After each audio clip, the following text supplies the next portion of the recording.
हा देसाई साहेब, हा बोला ना. बी विंगच्या मनगर. हा बघतो हा जातो त्या अंगाला ना. हा बघतो हा.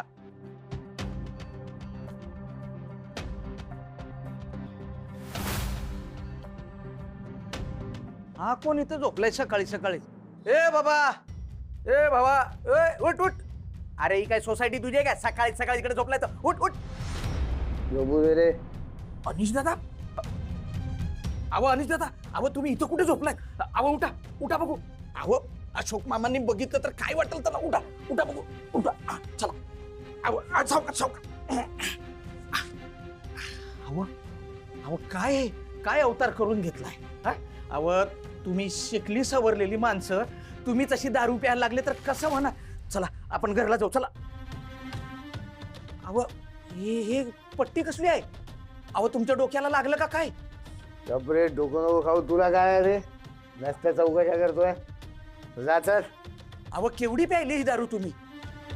जास्त नाही प्यायलो, ते काल जरा देशी झाली. काय देशी? दादा माफ करा, लहान तोंडी मोठा घास घेतोय. अहो पण एवढी कशापायी घेताय तुम्ही? अहो ही दारू पिऊन ना ही जिंदगानीची ना फार वाट लागते, जशी माझी लागली होती.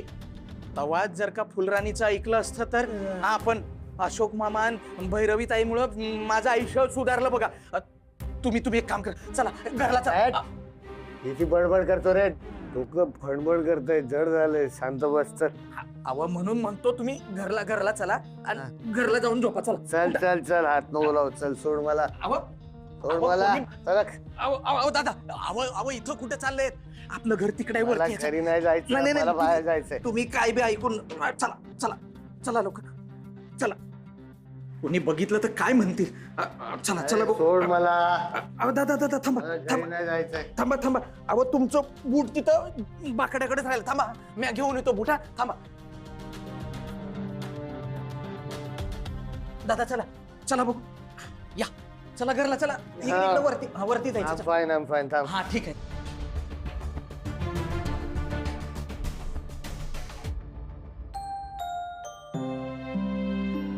चला बाबा येते. हे काय?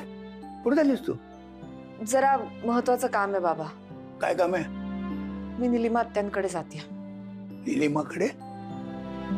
आता एवढ्या सकाळी? हो बाबा, मी जाणार आहे आणि मी थांबणार आहे तिथेच. दिवसभर थांबायची वेळ आली तरी थांबणार. का? दिवसभरात कधीतरी बाहेर येतीलच ना.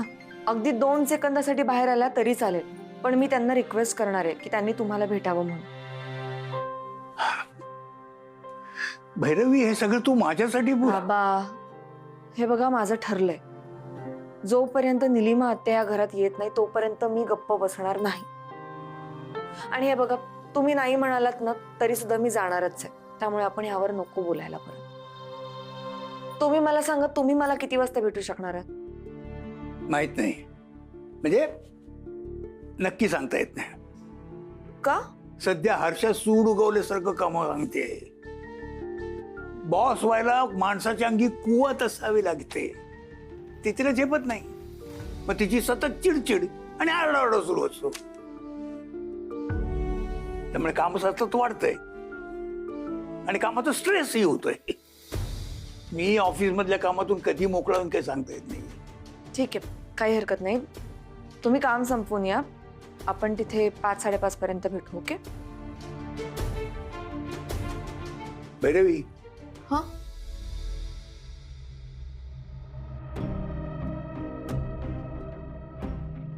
तू तिकडे जातेस खरी, पण सांभाळून. तुला माहितीये तो माणूस कसा आहे ते. उगाच कुठली रिस्क घेऊ नकोस. अजिबात नाही, मी पूर्ण काळजी घेईन. ओके? पण काहीही झालं तरी आज निलिमा आत्यांना तुमच्याशी बोलावंच लागेल.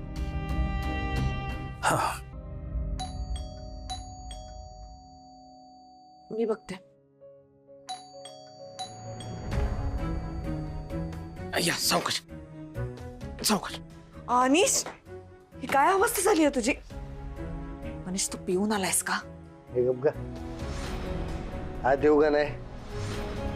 सगळी इन्क्वायरी का इथेच करायची आहे? सर बाजूला.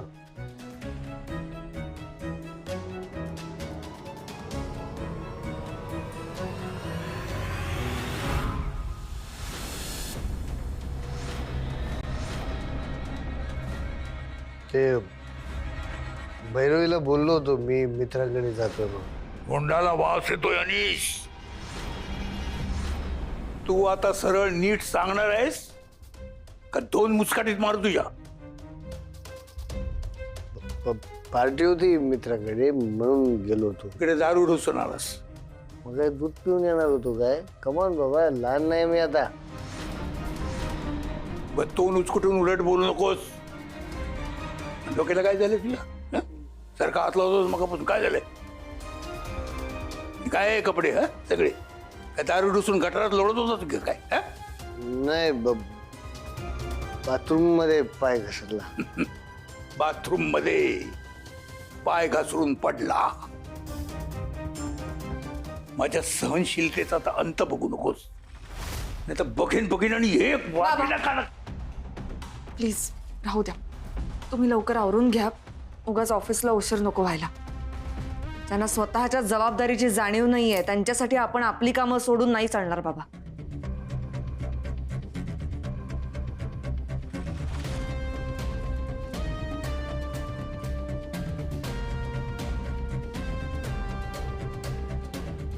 भैरवीताई, अनिश दादा खोटं बोलत होते. अहो ते काही मित्राच्या घरी झोपले नव्हते. अहो ते आपल्या सोसायटीच्या जिन्याखालीच झोपले होते रात्रभर. काय? होय, पण घाबरू नका. कुणी बघितलं नाही त्यांना. कुणी बघायच्या अगोदरच मी त्यांना घरला इथं वर घेऊन आलो. प्लीज हे कुठे बाहेर नका सांगू. अहो ताईसाहेब, हे काय सांगणं झालं वय? फुलराणी आणि माझ्या पोरींची आण घेऊन सांगतो. हे कुठं बी सांगणार नाही. अहो हे घरातली बात अशी चव्हाट्यावर कोण आणतंय वय? बरं येऊ दादांच्या रूम आहे. नाही येतो.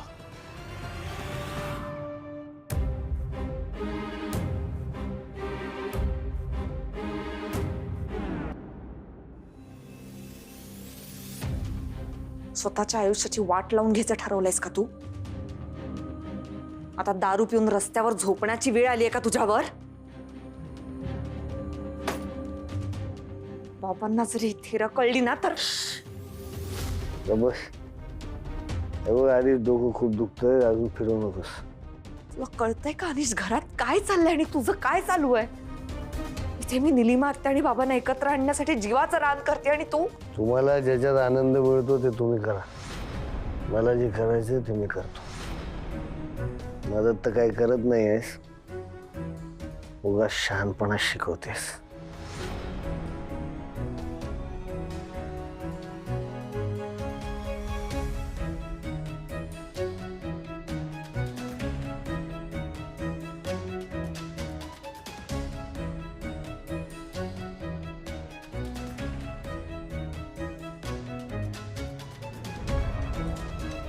प्रेमाचं माणूस दिवसेंदिवस तुटत चाललंय. निदान रक्ताची माणसं तरी जवळ होत आहेत. बाबा आणि निलिमा आत्यांना एकत्र आणायची ताकद दे. बायको म्हणून पूर्णपणे हारली आहे मी. निदान सून म्हणून हारू देऊ नकोस.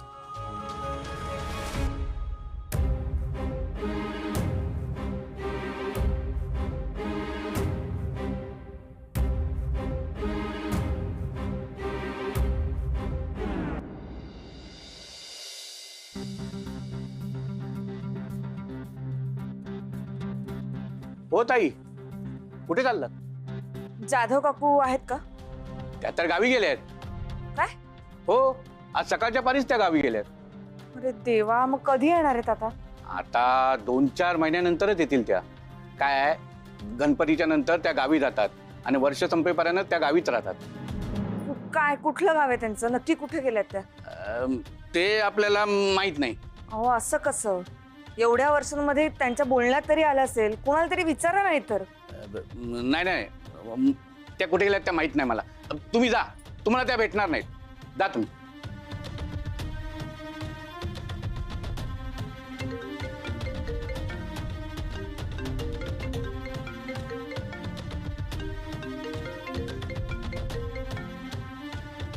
हा बाबा बोला. हा ए भेटली का ग नीलू? नाही 2 मिनिटं सुद्धा नाही, म्हणजे बाहेर आलीच नाही. नाही भेटली बाबा. हे बघ, तू एक काम कर, तू घरी जा आता. मी हाफ डे टाकून मी घरी येतो, मग आपण एकत्र जाऊ भेटायला. नाही बाबा नको, उगाच हर्षा तिथे कटकट करेल. नाही, तिला मॅनेज करतो ग मी. फार फार तर काय 4 शिव्या काही, पण तू एकटी तिकडे फार वेळ बसून राहू नकोस. वस्ती चांगली नाहीये ग ती, मला तुझी काळजी वाटते. हो बघते मी बाबा, मी कळवते तुम्हाला. हं? काय झालं ग? तुझा आवाज असा काय येतोय? नाही काही नाही. काय नाही कसं? भैरवी काय झालं सांग. बाबा निलिमा आता घरी नाहीये. नाहीये घरी? मग कुठे गेले? माहित नाही, आता कळालं कुठेतरी बाहेर गावी गेल्यात. मी तेच चौकशी करते आता की बाहेर गावी म्हणजे नक्की कुठे गेल्यात, मुंबई बाहेर गेल्यात का इथेच कुठेतरी गेल्यात. जाऊ दे ग, भेटायचं असं तर आधीच भेटली असती, आता अवघड आहे. बाबा मी बघते. हं? कळवते तुम्हाला.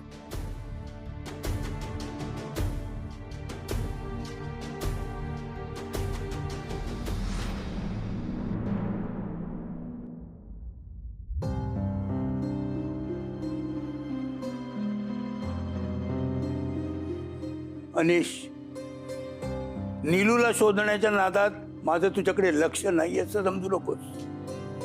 मला सगळं दिसतंय. मग मी तुला शेवटचं वॉर्न करतो, तुझं वागणं सुधार. ते बिघडलंय असं फक्त तुम्हाला वाटतं, कारण तुम्हाला कोणाचंच वागणं पटत नाही. फक्त भैरवीचंच वागणं बरोबर वाटतं. वाटणारच, कारण ती तुझ्यासारखी स्वार्थी नाहीये, धुंदीत नाहीये. या घरासाठी काहीतरी करण्याचा ती प्रयत्न करते. मी काय वाईट करायचा प्रयत्न करतोय? पैसा कमवतोय, घर चालवतोय मी. नुसत्या पैशाने घर चालत नाही. मग कशाने चालतं? सांगा ना, कशाने चालतं? मग महिन्याची कॅल्क्युलेशन्स करताना नाकी नऊ येत आहेत माझ्या. घरातली सगळी बिलं, घर खर्च आपण दोघं बघतोय. तुमची लाडकी सून काय करते हो? चांगली नोकरी सोडून घरी बसली आहे. काय करते? काहीच करत नाहीये ती. ती काहीच करत नाहीये. मग काय करते? जे आहे ते सुद्धा काही करत नाहीये. हे घर सांभाळणं, मुलांची काळजी घेणं, प्रत्येकाला काय हवं नको ते विचारणं काम नाहीये का? या कामाची काही किंमत नाहीये तुला? आहे ना किंमत, पण ते तरी कुठे करते ती? घरातली सगळी कामं मामा मामी करतायत. बाहेरची कामं करायला आपण आहोत. उलट मी सतत काम करतोय, मी पैसा कमवतोय, मी घर चालवतोय. तुम्हाला हवं नको ते मी बघतोय, तरी सुद्धा नालायक कोण? मीच.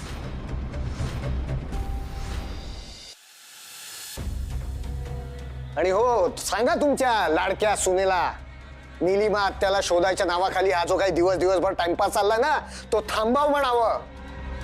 या घरातून गेलेल्यांसाठी काय करू नकोस. जे या घरात आहेत ना त्यांच्यासाठी कर, या घरासाठी कर, स्वतःसाठी कर. काहीतरी करणारच आहे. ती बिझनेस करणार आहे. बिझनेस? बिझनेस म्हणजे काय मस्करी वाटली का तिला? कोणालाही जमत नाही ते, आणि भैरवीला तर जमणारच नाही. का? तुझ्यापेक्षा जास्त शिकलेली आहे ती, तुझ्यापेक्षा जास्त जग बघितलेलं आहे, जास्त काम केलेलं आहे. कॉर्पोरेट मध्ये जॉब करणं आणि बिझनेस करणं यात जमीन आसमानाचा फरक असतो. कॉर्पोरेट मध्ये जॉब करताना तुम्ही वेळच्या वेळी घरी येऊ शकता, महिन्याला तुम्हाला पगार मिळत असतो. बिझनेसचं तसं नाहीये. बिझनेस हा फुल टाइम जॉब असतो. तुम्हाला पैसा मिळतोच असं नाही, आणि एकदा सुरू केला तर तो टिकवता पण आला पाहिजे. बाईनी मनात आणलं तर अख्खं जग चालवू शकते ती. बिझनेसचं काय घेऊन बसलास? बायकोला कमी लेखू नकोस अनिश. तिच्या कपॅसिटीवर विश्वास ठेव. काही कपॅसिटी नाहीये तिच्यात. तुमची चूक आहे. तुम्ही तिला डोक्यावर बसवलंय. भैरवी फक्त दुसऱ्याची नोकरी करू शकते, स्वतःचा बिझनेस वगैरे कधी जमणार नाही. लिहून ठेवा तुम्ही. आणि तू लिहून ठेव, भैरवी तुला या बाबतीत तोंडावर पाडणार आहे आणि त्यासाठी लागेल ती मदत तिला मी करायला तयार आहे. तुझा हा मेल इगो नाही धुळीला मिळवला तर नाव अशोक माजगावकर लावणार नाही मी.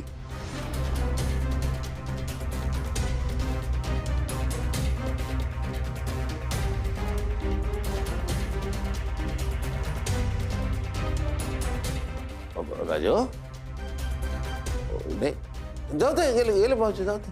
हा तुला नाही, तुला एक सांगतो का बाई, मी हे केले ना, अपॉइंटमेंट घेतली हा ज्योतिषाची. हा आता तुझ्या मनात जे काही प्रश्न असतील ना ते सगळे विचार त्यांना. हा आता एकच प्रश्न विचारायचा आहे.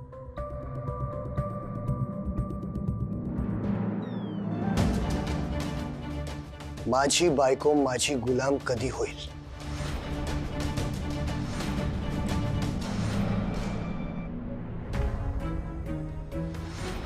भेटेल ती.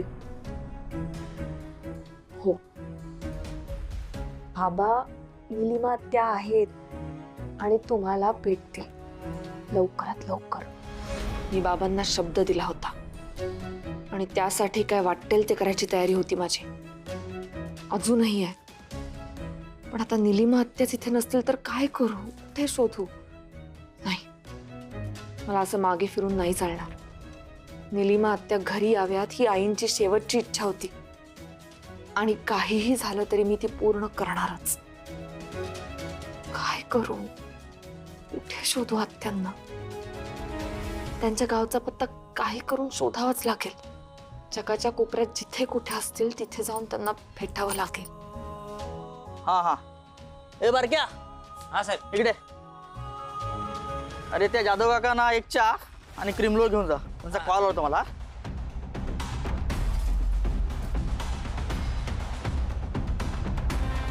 दादा, जाधव काका म्हणजे ते वर राहतात तेच ना? ओ काय बाई, तुम्ही परत आलात? काय काम काय असतं तुमचं? हो, इथे खूप डेंजर लोक राहतात म्हणून सांगतो इथे येऊ नका. आणि इथे राडे करतो तो पाक्या भाऊ. गेल्या वेळेस आहे ना, इथे पोस्टमनला भोसकला होता त्याने, जेलमध्ये गेला होता तो. बर मला हे सांगा की ते जर इथे आहेत तर जाधव बहिणी कुठे बाहेर गावी गेलेत का? कुठच्या गावाला, कोणाच्या गावाला? ओ त्या घराच्या बाहेर पडत ना, त्या गावाच्या बाहेर कसं जातील? काय? गेल्या 15 वर्ष ते इथेच आहेत. जाधव भाऊ फक्त जेलमध्ये जाऊन येऊन असतो, त्या घरीच असतात. मग तो इस्त्रीवाला मला असं का म्हणाला?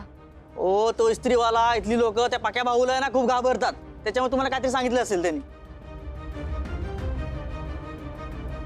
ओ ताई, काय तुमचं डोकंपैकी सरकलंय का? ओ ते दादाचं डोकं सरकलं ना तिथं राडे करेल तो. तुम्हाला एकदा सांगून पटत नाही? काय बाई माणूस आहे ही.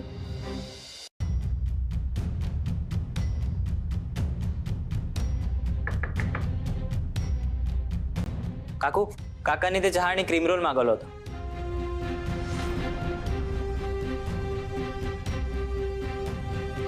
हा,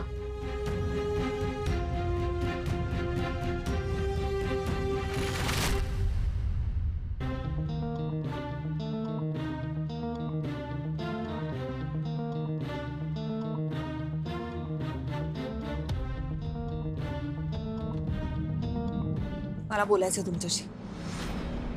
तुम्ही त्या माणसाला खोटं बोलायला लावलं की तुम्ही गावी गेलायत म्हणून. का?